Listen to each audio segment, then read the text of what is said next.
friends, welcome to kavithasamayalarai. இன்னைக்கு நம்ம பார்க்க போற ஸ்பெஷல் ரெசிபி ரொம்ப பாப்புலரான தாபா ஸ்டைல் ஆலு பரோட்டா. நல்ல ஒரு தாபா ஸ்டைல் உருளைக்கிழங்கு ஸ்டஃப்டு சப்பாத்தி. மோஸ்ட்லி இது எல்லாருக்கும் பிடிக்கும். இது சுட சுட சாப்பிடவும் சரி, இல்லை ஆறுனதுக்கு அப்புறம் சாப்பிட்டாலும் சரி, ரொம்ப நல்ல சாஃப்டாக டேஸ்ட்டாக இருக்கும். ஸோ இது ஒரு பெஸ்ட்டு லஞ்ச் பாக்ஸ் ரெசிபிங்க. பிரேக்ஃபாஸ்ட் டின்னருக்கும் ரொம்ப சூட் ஆகும். ஏன்னா நம்ம குயிக்காக பிளான் பண்ணி டக்குன்னு செஞ்சிடலாம். ரொம்ப ஒரு சிம்பிளான ரெசிபி தான். இந்த ஸ்டஃப்டு சப்பாத்திக்கு தனியாக சைட் டிஷ் எதுவும் செய்ய வேண்டிய தேவையும் இருக்காதுங்க. ஊறுகாய், தயிர் எல்லாமே ரொம்ப நல்லா சூட் ஆகும் இந்த ஆலு ஸ்டஃப்டு சப்பாத்திக்கு.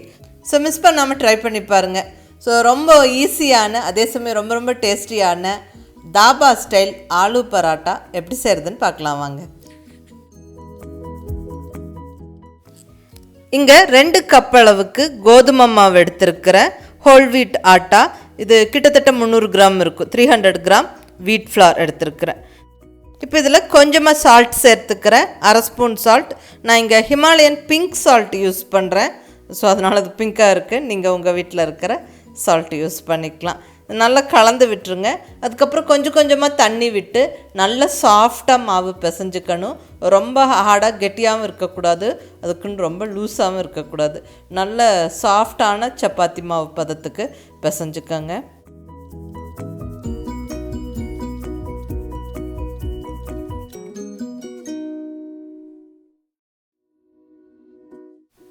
இந்த மாதிரி சாஃப்டாக பிசைஞ்சுக்கணும். ஒரு 5 நிமிஷம் பிசைஞ்சு கொடுங்க. அப்போ சப்பாத்தி ரொம்ப நல்லா சாஃப்டாக வரும். விரல் வச்சு அழுத்தினா இப்படி விரல் ஈஸியாக உள்ள பதிகிற மாதிரியான சாஃப்ட்னஸ் இருக்கணும். ஸோ நல்லா இப்போ பிசைஞ்சாச்சு. இப்போ 1 ஸ்பூன் ஆயில் விட்டு மறுபடியும் நல்லா ஒரு வாட்டி பிசைஞ்சு விட்டுட்டு நம்ம தட்டு வச்சு மூடி வச்சிடலாம். ஒரு மினிமம் ஒரு 1/2 hour ஊறட்டும். அதுக்கப்புறம் நம்ம சப்பாத்தி செய்யும்போது ரொம்ப நல்லாயிருக்கும். ஸோ நல்லா ஆயில் விட்டு பிசைஞ்சு நம்ம ஒரு தட்டு போட்டு மூடி இதை விட்டுடலாங்க. ஒரு 1/2 hour ஊறட்டும். அது உருளைக்கிழங்கு வேக வைக்கணும். இங்கே நல்ல 2 பெரிய சைஸ் பொட்டேட்டோ நல்லா பாயில் பண்ணிக்கலாம். ஒரு 10 நிமிஷம் மினிமம் அது குக் ஆகட்டும். அப்போ தான் ரொம்ப நல்லா சாஃப்டாக வெந்துடும் உருளைக்கிழங்கு. அதுக்கப்புறம் நம்ம தோல் எடுத்துகிட்டு நல்லா மசிச்சுக்க முடியும். கட்டி இல்லாமல் நல்லா மசிச்சுக்கணும். ஸோ நல்லா சாஃப்டாக வேக விட்டு தோல் எடுத்து மசிச்சுக்கோங்க.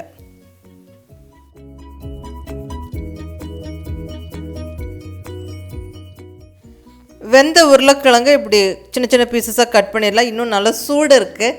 ஸோ கட் பண்ணி விட்டுட்டோம்னா நம்மளுக்கு சீக்கிரமாக ஆறிடுங்க. அதுக்கப்புறம் நல்லா கையை விட்டு மசிச்சு விட ஈஸியாக இருக்கும் நம்மளுக்கு. இந்த மாதிரி சாஃப்டாக மசிச்சு விட்டுருங்க. நல்லா கட்டி எதுவும் இல்லாமல் நல்லா சாஃப்டாக மசிச்சிடணும். இப்போ நல்லா மசிச்சாச்சு பாருங்கள். இந்தளவுக்கு சாஃப்டாக மசிச்சுக்கணும். நீங்கள் நல்லா மேஷர் வச்சு கூட மசிச்சு விடலாம், இல்லை கை வச்சும் மசிக்கலாம். அடுத்தது பொடியாக நறுக்குன பெரிய வெங்காயம் ஒரு சின்ன கப் அளவுக்கு சேர்த்துக்கலாம். நல்லா இப்படி உதுத்து விட்டு சேர்த்து விட்டுருங்க. அடுத்தது பொடியாக நறுக்குன ஒரு பச்சை மிளகா. அடுத்தது ரொம்ப பொடியாக நறுக்குன இஞ்சி ஒரு துண்டு, ஒரு 1/2 இன்ச்சு பீஸு இஞ்சியை நல்ல பொடியாக நறுக்கி சேர்த்து விட்டுருங்க. நல்ல ஒரு ஃப்ளேவர் கொடுக்கும். அடுத்தது நல்ல ஃப்ரெஷ்ஷான கருவேப்பிலை ஒரு 2 கொத்து. அடுத்தது பொடியாக நறுக்குன்னு கொத்தமல்லி இலை ஒரு சின்ன கப் அளவுக்கு. கூடவே மசாலா பொடியெல்லாம் ஒன்றா சேர்த்துடலாம். 1 ஸ்பூன் மிளகாய் பொடி, 1 ஸ்பூன் சீரகப்பொடி சேர்த்துக்கிற வறுத்து பிடிச்ச சீரகப்பொடி. அடுத்தது 1 டீஸ்பூன் சாட் மசாலா, தேவையான அளவு உப்பு.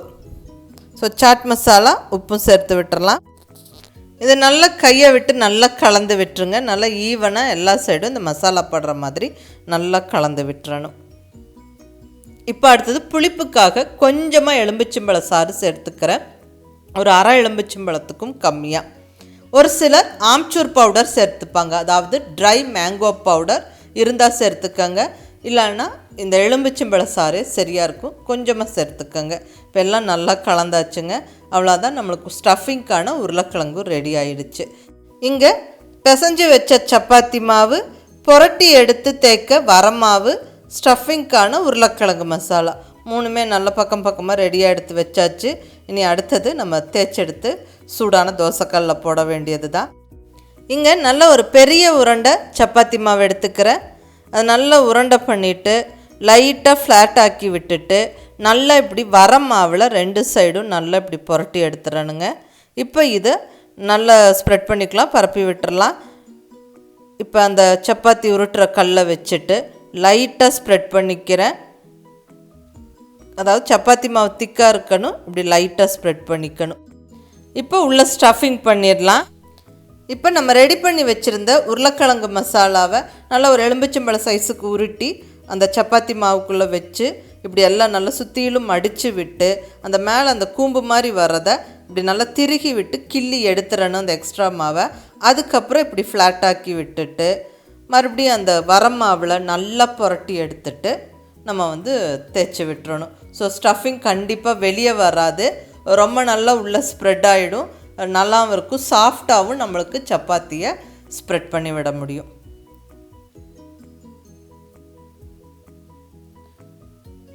ஸோ எந்த அளவுக்கு நம்மளுக்கு தின்னாக வேணுமோ அதுக்கு தகுந்த மாதிரி இப்படி பரப்பி விட்டுக்கோங்க. நல்லா இப்படி சுற்றி சுற்றி விட்டு தேய்ச்சோம்னா நல்ல ஒரு ரவுண்ட் ஷேப் வரும். பாருங்கள், ஆல்மோஸ்ட் நல்ல ஒரு ரவுண்ட் ஷேப் வந்துருச்சு. இப்போ இங்கே தோசைக்கல்லை நல்லா சூடாக்கியிருக்கேன். நல்ல ஒரு சூடான தோசைக்கல்லை தான் நம்ம சப்பாத்தி போட்டு எடுக்கணும். அப்போ தான் பர்ஃபெக்டாக குக் ஆகி வரும், இந்த புஷ்ஷுன்னு உப்பியும் வரும். பாருங்கள், நல்லா இப்படி புகை வர வரைக்கும் சூடாக இருக்கிற தோசைக்கல்லை இப்படி போட்டு விட்டுறலாம். நல்லா ஒரு 30 செகண்ட் குக் ஆகட்டும். அதுக்கப்புறம் திருப்பி போட்டுட்டு நம்ம ஆயில் அப்ளை பண்ணலாம். தாபா ஸ்டைல் ஆலு பராட்டாக்கு பட்டர் தான் அப்ளை பண்ணுவாங்க. அந்த பர்ஃபெக்ட் பக்கா டேஸ்ட் வரணும்னா நம்மளுக்கு அந்த பட்டர் அப்ளை பண்ணணும். உங்களுக்கு விருப்பம் இருந்தால் அப்ளை பண்ணிக்கோங்க, அப்படி இல்லைன்னா ஆயில் அல்லது கீ சேர்த்துக்கலாம். வெண்ணெய் அல்லது நெய் சேர்க்கும் போது நம்மளுக்கு அந்த பக்காவான அந்த நார்த் இண்டியன் ஸ்டைல் அந்த ஆலு பரோட்டாவோட டேஸ்ட்டு நம்மளுக்கு அப்படியே கிடைக்கும். ஸோ விருப்பம் இருக்கவங்க சேர்த்துக்கங்க. இப்போ நல்லா ஆயில் அப்ளை பண்ணியாச்சு. இப்போ நல்லா 2 சைடும் திருப்பி திருப்பி போட்டு நல்லா அது செவந்து வர வரைக்கும் வேக விட்டு எடுக்கணும்.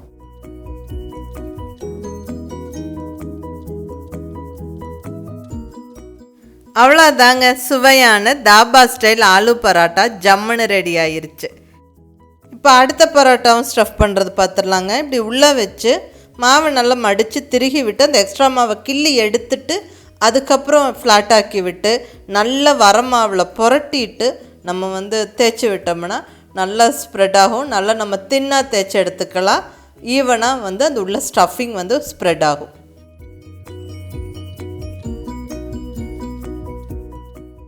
அவ்வளோதாங்க, கொஞ்சம் நஞ்சம் வெளியே அது ஒன்றும் தப்பு இல்லை, சாப்பிட நல்லா தான் இருக்கும்.